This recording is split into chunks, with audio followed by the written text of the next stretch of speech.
Friday, October the 18th, 2019. I posted to the Anachronisms blog number 2917. It's called Ted and the Giant Pumpkin Book. I am an extrovert who has social anxiety. It is to be expected. I am a Gemini. It is said that dogs yawn uncontrollably when they are anxious. I gleaned this striking tidbit from a TED Talk given by a man named John Ronson.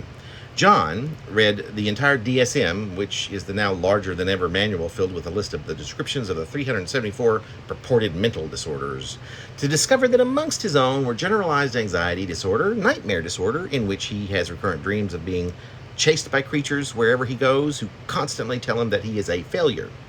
And he suffers from malingering, which according to Psychology Today, according to Google, is the purposeful reduction of falsely exaggerated physical and or psychological symptoms with the goal of receiving a reward.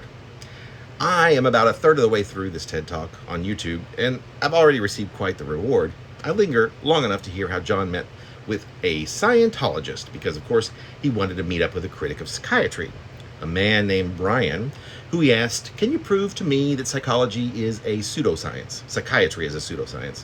To which Brian said, "Yes, let me introduce you to Tony," who, as it turns out, is in Broadmoor, which used to be known as the Asylum for the Critically Insane. That is as far as I've gotten. I took a break to write you this quick note about our trip to the pumpkin patch, which you like to call the funny farm.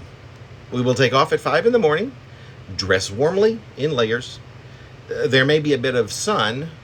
Be sure to wear a cap or something, and we can grab lunch at Half Moon Bay on the way back up and be home by around 6 p.m.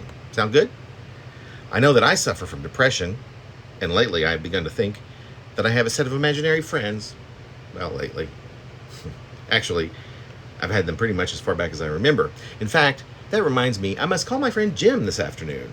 Anyway, I look forward to seeing you this Saturday. No negative talk, remember? The glass is always half full.